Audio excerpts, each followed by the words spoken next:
but there's nothing you can tell them. Just made a million, got another million on my schedule. No love for 'em, nigga breaking hearts.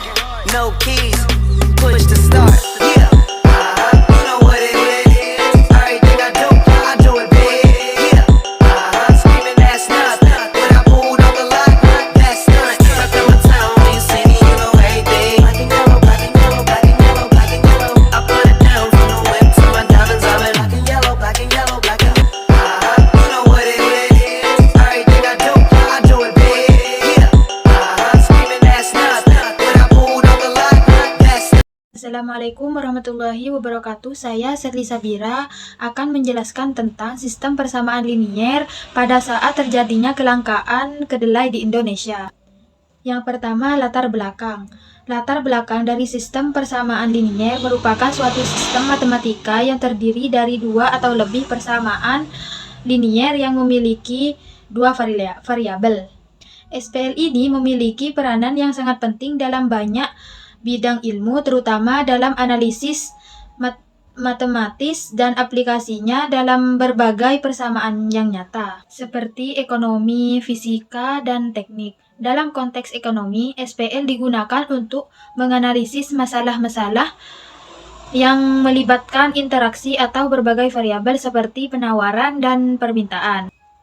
Kasus kelangkaan kedelai di Indonesia yang terjadi baru-baru ini menjadi contoh nyata bagaimana ketidakseimbangan pasar dapat mempengaruhi perekonomian. Kelangkaan kedelai ini mempengaruhi produksi tahu dan tempe yang tergantung pada bahan baku tersebut. Dinamika kelangkaan kedelai di Indonesia dipengaruhi oleh berbagai faktor, termasuk faktor eksternal, seperti cuaca buruk yang mempengaruhi produksi kedelai domestik dan kebijakan impor yang terbatas.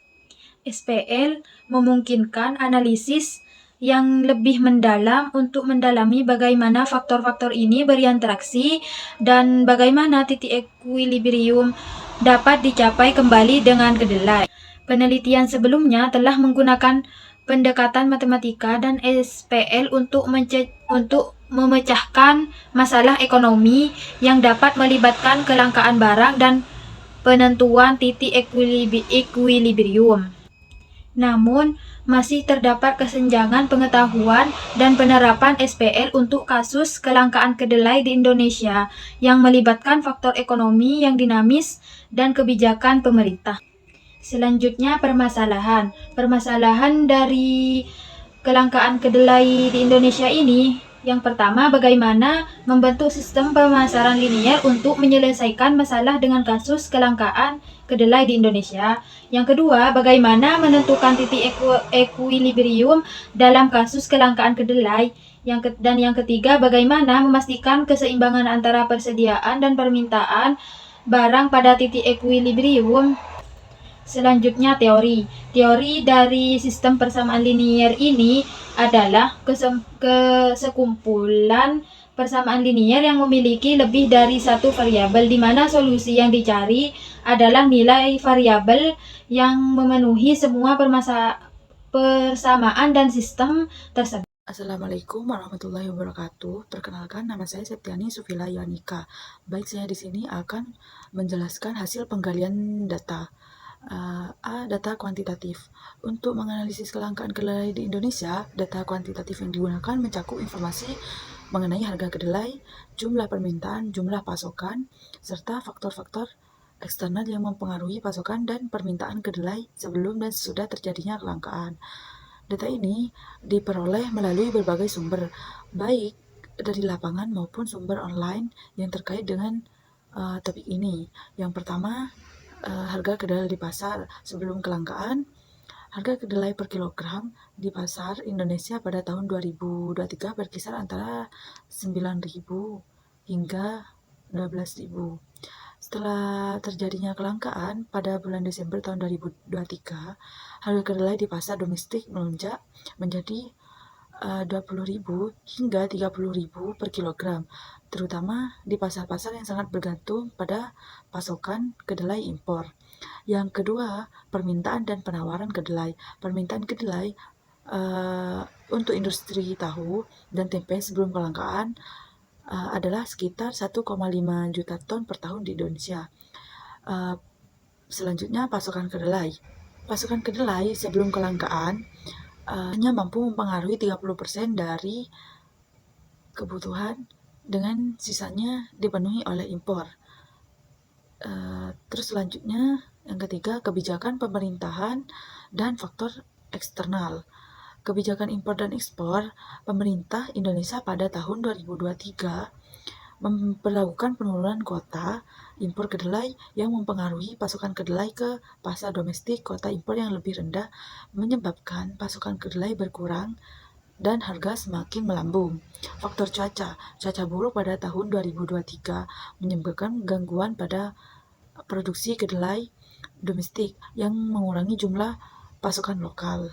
Baik, saya di sini akan menjelaskan tentang dampak kelangkaan terhadap industri tahu dan tempe.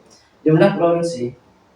Sebelum kelangkaan industri tahu dan tempe dan beroperasi dengan lancar pada kapasitas penuh.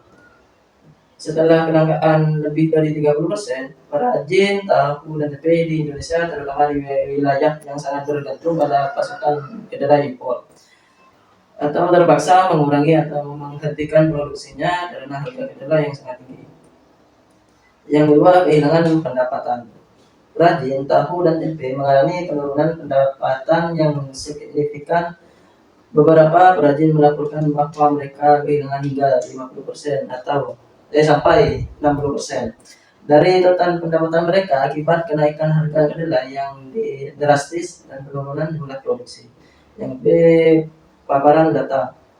Berdasarkan data yang telah dikumpulkan mengenai harga kedelai, permintaan dan penawaran kedelai, sistem persamaan linear atau SPL yang akan dibangun di sini bertujuan untuk menganalisis titik equilibrium, yaitu titik keseimbangan antara permintaan dan penawaran kedelai dalam pasar Indonesia. Yang pertama, penggunaan sistem persamaan linear. Untuk menjawab persamaan yang diangkat, kita memerlukan dua persamaan dasar: persamaan permintaan dan persamaan penawaran.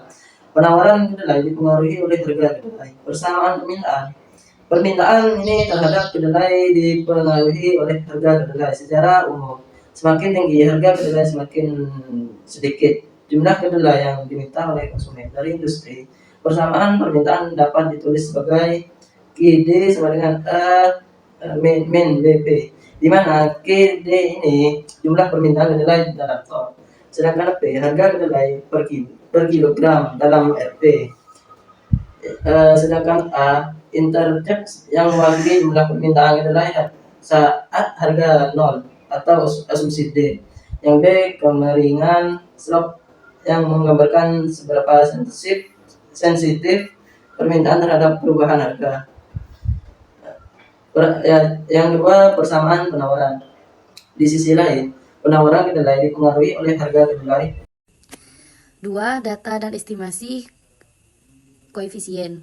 Dari data yang tersedia, kita dapat menggunakan beberapa titik data untuk memperkirakan nilai AAA, BBB, CCC, dan DDD. Berikut adalah beberapa informasi penting yang dapat digunakan untuk menghitung koefisien persamaan permintaan dan penawaran. Harga sebelum kelangkaan Rp 9.000 per kilogram dan harga setelah kelangkaan Rp 20 sampai 30 per kilogram. Jumlah permintaan sebelum kelangkaan adalah sekitar 1,5 juta ton per tahun. Dengan penurunan permintaan pasca kelangkaan, jumlah pasokan domestik adalah sekitar 30% sampai 35% dari total kebutuhan, dengan penurunan setelah kelangkaan menjadi 20% sampai 25%. Dengan menggunakan data ini, kita dapat mengestimasi nilai A, B, C, dan D melalui metode least square atau regresi linear. 3. Menyusun persamaan linear berdasarkan data estimasi persamaan permintaan. Misalnya, kita menggunakan dua titik data untuk permintaan kedelai. Titik 1, harga P 9.000 sebelum kelangkaan dan jumlah permintaan KD 1,500 ton. Titik 2, harga P 25 setelah kelangkaan dan jumlah permintaan KD 1.200.000 ton. Persamaan permintaan dapat dihitung dengan metode interpolasi atau regresi linear. Berdasarkan dua titik ini, kita dapat menghitung nilai A dan B dengan rumus B KD2, KD1 per P2 dikurangi P1 sama dengan 1.200 dikurangi 1.500 per 25 dikurangi 9.000 sama dengan min 300, per 16 sama dengan min 18,75. Dengan nilai B sama dengan min 18 per 75, kok kita dapat menggunakan salah satu titik untuk mencari A. 1.500 sama dengan A dikurangi 18, 75 dikali 9.000. A sama dengan 1.500 ditambah 168,75 dikurangi 1.668.750. Jadi persamaan permintaan yang terbentuk adalah GD sama dengan 1.668.750 dikurangi 18,75P. Estimasi persamaan penawaran, misalnya kita menggunakan dua titik data untuk penawaran kedelai. Titik 1 harga P sama dengan 9.000 sebelum kelangkaan dan jumlah penawaran Q2 sama dengan 450 per ton. Titik 2 harga P 25 dikurangi 25 setelah kelangkaan dan jumlah penawaran Q2 sama dengan 400 per ton. Menghitung koefisien CCC dan DDD menggunakan cara serupa. D sama dengan Q dikali 2, Q dikali 1 per P2 dikurangi P1 sama dengan 400 dikurangi 450 per 25 dikurangi 9.000 sama dengan min 50 per 16 sama dengan min 3,125. Dengan nilai D sama dengan min 3,125, kita dapat mencari CCC menggunakan salah satu titik. 450 sama dengan C ditambah min 3,125 dikali 9.000. C sama dengan 450 ditambah 28,125 sama dengan 478,125. Jadi persamaan penawaran yang terbentuk adalah Q2 sama dengan 478,125 dikurangi 3,125P. 4. Menentukan titik equilibrium. Titik equilibrium terjadi ketika jumlah permintaan sama dengan jumlah penawaran, yaitu QD, QS. Dengan demikian, kita sertakan kedua persamaan. 1.668,750 dikurangi 18,75P sama dengan 478,125 dikurangi 3,125P. Menyelesaikan persamaan ini untuk P 1.665,750 dikurangi 478,125 sama dengan 18,75P sama dengan 3,125P. 1.190,625 dikurangi 15,625P. P sama dengan 1.190,625 per 15,625 sama dengan 76,16. Jadi harga kedelai pada titik equilibrium adalah sekitar Rp 76,160 per kilogram. Jumlah kedelai pada titik equilibrium. Substitusi harga equilibrium P sama dengan 76,16 ke dalam salah satu persamaan, misalnya persamaan permintaan. GD sama dengan 1.668,750 dikurangi 18/75 dikali, misalnya persamaan permintaan. GD sama dengan 1.668,750 dikurangi 18/75 dikali 76,16. GD sama dengan 1.668,750 sama dengan 1.426,500 sama dengan 242,250 ton. Jadi jumlah kedelai yang diminta dan ditawarkan pada titik equilibrium adalah 242,250 ton. Selanjutnya, analisa data.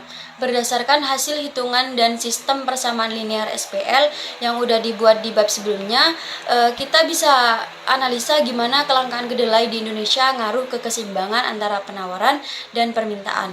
Jadi data yang didapat itu nunjukin mungkin dampak besar yang harganya kedelai yang akhirnya ngaruh ke keseimbangan pasar atau titik equilibrium antara penawaran sama permintaan.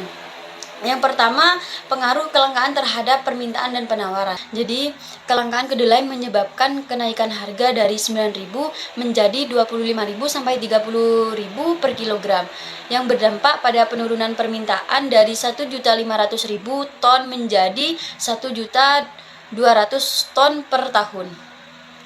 Di sisi penawaran, sebelum kelangkaan penawaran kedelai domestik mencapai 450.000 ton per tahun, namun turun menjadi 400.000 ton setelah kelangkaan terjadi. Yang kedua, sistem persamaan linear sebagai alat analisis. Sistem persamaan linear atau SPL ini digunakan untuk memodelkan hubungan matematis antara harga kedelai dan jumlah permintaan serta penawaran. Harga kedelai P menjadi variabel utama yang mempengaruhi perubahan jumlah kedelai yang diminta dan ditawarkan di pasar. Selanjutnya, titik equilibrium dan keseimbangan pasar. Titik equilibrium pasar tercapai ketika jumlah permintaan sama dengan jumlah penawaran, dengan harga sekitar 76 per kilogram dan jumlah yang diminta dan ditawarkan sebesar 242-250 ton. Kondisi ini mencerminkan pasar yang seimbang, namun harga tersebut jauh lebih tinggi dibandingkan harga sebelumnya, yaitu 9.000 per kilogram, akibat ketidakseimbangan pasar yang disebabkan oleh kelangkaan kedelai. 4. Dampak faktor eksternal terhadap titik equilibrium. Faktor eksternal seperti biaya produksi, kebijakan pemerintah, dan fluktuasi harga kedelai internasional dapat mempengaruhi titik keseimbangan pasar. 5. Keterbatasan model SPL. Model SPL dalam analisis ini memiliki keterbatasan seperti asumsi hubungan linear antara harga dan jumlah kedelai yang diminta atau ditawarkan. Padahal kenyataannya hubungan ini bisa lebih kompleks dan dipengaruhi oleh variabel lainnya seperti teknologi, kebijakan, atau faktor musiman. Selain itu, ketidakpastian pasar global dan fluktuasi harga internasional juga dapat mempengaruhi hasil titik equilibriumnya yang dihitung, sehingga model ini hanya memberikan gambaran umum keseimbangan pasar.